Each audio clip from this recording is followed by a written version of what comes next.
Hello guys and welcome to another video. Today we are continuing our series of tier lists and we are talking about ranged DPS today. So let's start. On the bottom, in the D tier, definitely Frost Mage. I played once in my life with a guy who played Frost Mage and he was playing it because of Troll.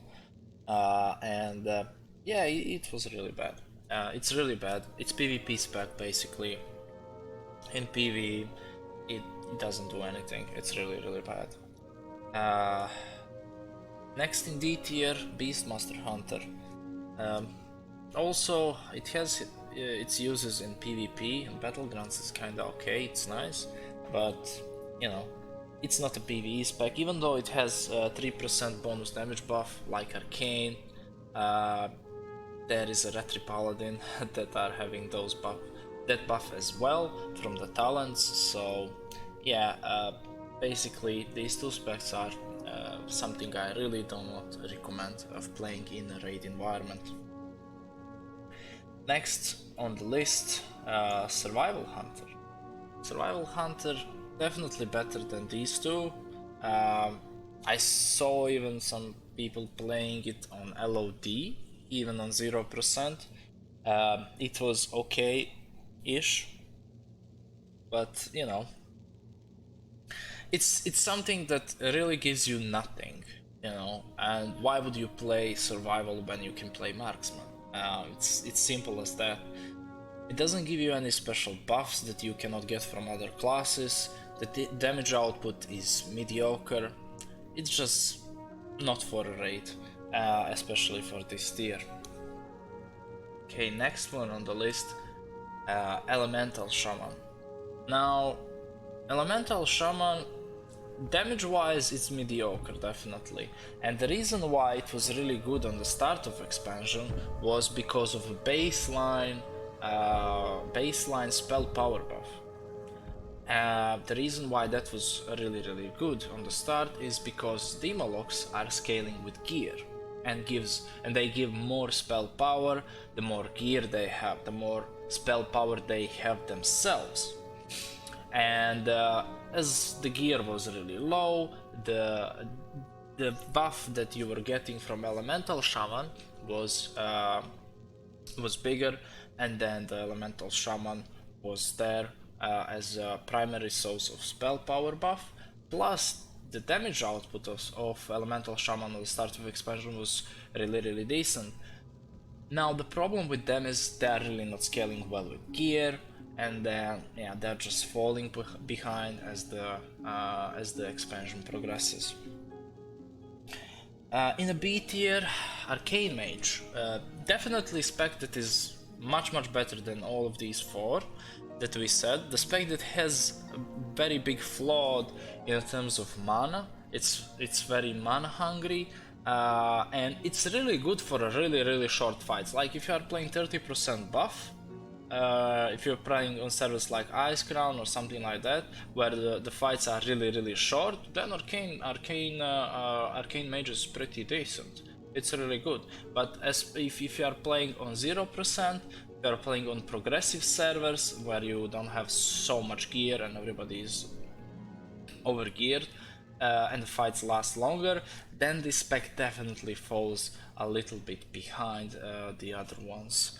It gives 3% bonus damage, but again, you have that from a Retri Paladin from a talent, so it's not a big deal anyway. It's a really good single target. It's terrible on AoE in raid environment, but on single target it's really good, and it's so bursty. But yeah, once again, if the fight is really short, this is a great spec. If the fight is longer, it's just not good. Okay, we are going to the A tier now, and we will start with Shadow Priest. Now, Shadow Priest, damage-wise, is decent. It's definitely decent spec. It can be good, but depending on the fight. It scales nice with gear. It has nice off healing. It gives you buff, multiple buffs actually: spirit, stamina, shadow resistance. It has basically an immunity almost in the term of dispersion, so survivability wise it's really good.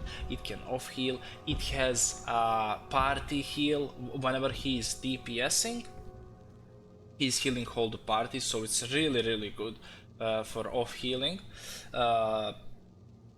In general, it gives you 3% hit also, so it's really good spec. On LOD with dispersion, he can soak the spirits multiple times. One Shadow Priest can soak 3 times.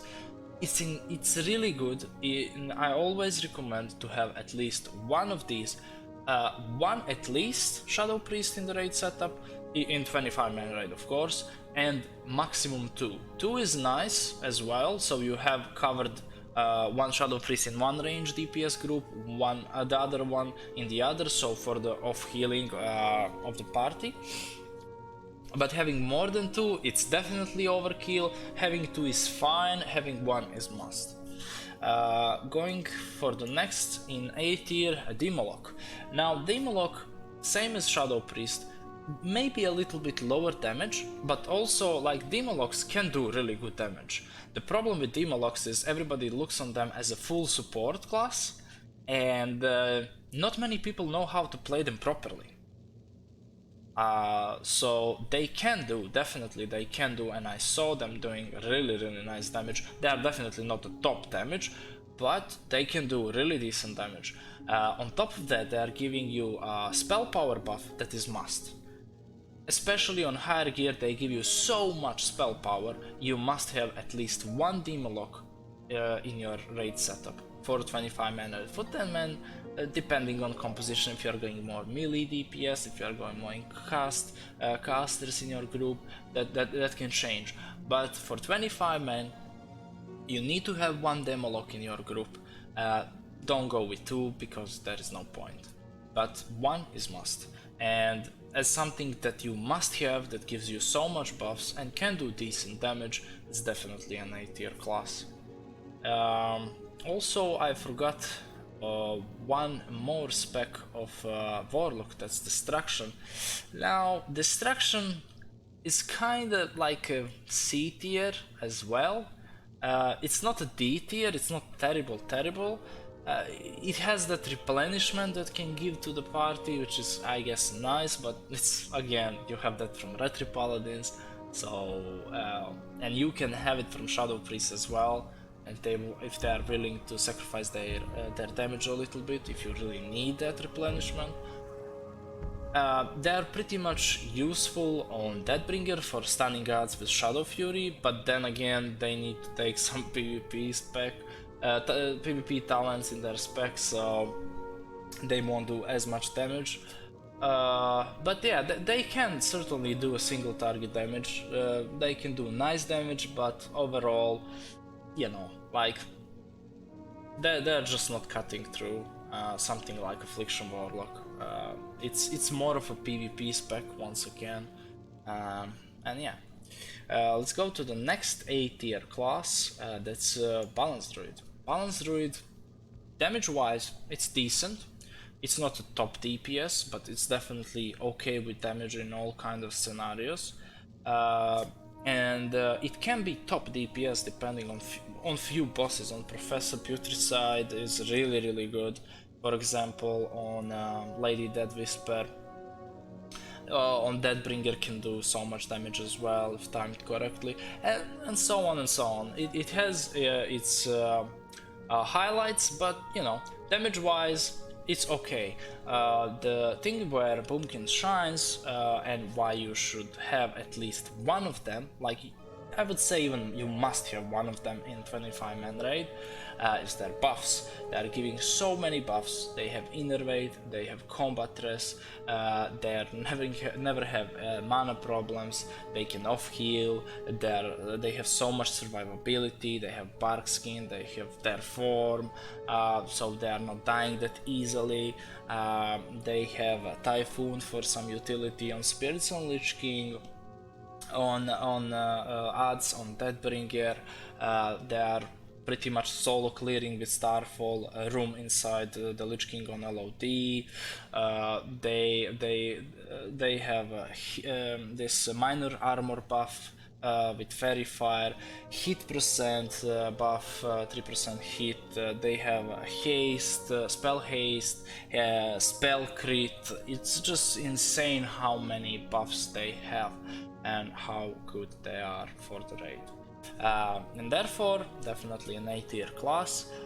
You must have one, I would say, and if you have two, it's also fine. Don't go with 3. 3 is just too much. If you have 2, it's ideal that one of those have Resto Druid off spec, so whenever you have fights like Blood Queen, Lady Dead Whisper, Professor Putricide, Sindragosa, that one of those 2 can go on Resto Druid, where Resto Druid shines, and the other one can stay on Boomkin, so you benefit from both of them. And we are coming to the S tier. Now, S tier Marksman Hunter gives you the buff, 10% attack power, gives you misdirect. It's basically a class that is must for LOD. Like, you cannot go without hunters, and Marksman is just the best hunter spec there is. And basically, there is no LOD done without hunter, and I will almost say without Marksman Hunter, because of Shamblings. I mean, you can do it with Rogue, with Anesthetic Poison, but you don't do that. Like, you can, but that's so much harder and so RNG and so bad that Hunter fixed that with one click of a button. So yeah, really nice damage, really nice utility, must class for LOD, for the last boss and the hardest one. So also on Professor Putricide, if you're playing on 0% buff, on the buffed content, for the last phase they are taunting off the stacks from the tanks, which is so good, especially for progression. So hunters are really good. Keeping the orbs on kinetic orbs on council, and so on and so on. Helping the kiting of abominations if you are doing that on progressive servers. With hunter as well, with traps and misdirection on tanks. It just goes on and on. It's a really good class.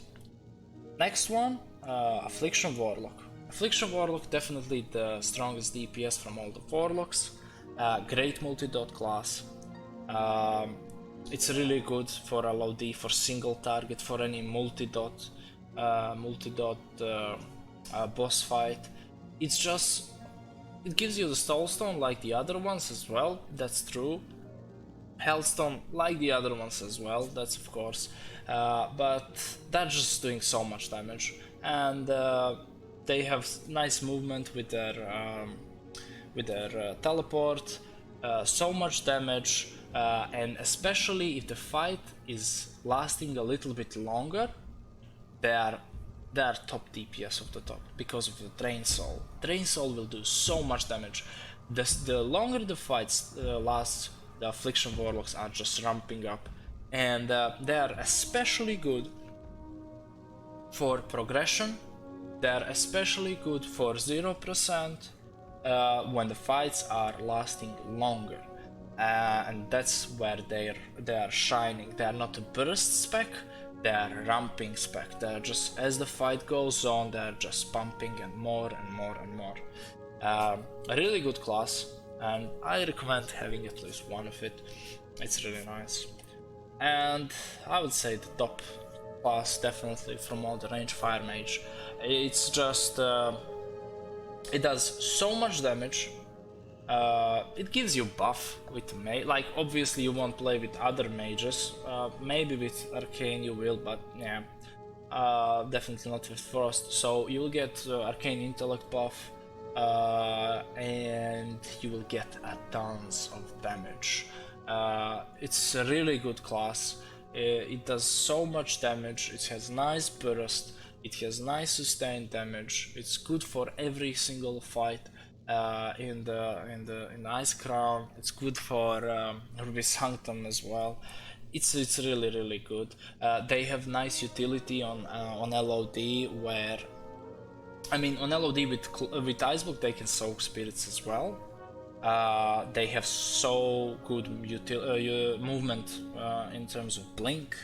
They have so much damage. They have extended range, so they can DPS the Lich King on transition phases while others are dealing with odds, and especially because they are so good and pumping that single target damage, they can, like, few of these fire mages can really make a difference on either you are starting the second phase with 70%, well, you will never start with actually 70%, but either you're starting with 69 or 67 or even 66, depending how much of them you have, and that few percentage will determine are you going to have 3 waves of Valkyrs if you are 25, if you are playing with 30% buff, or 4 or 5 or even 6 depending on your DPS with 0% and how buffed the content is.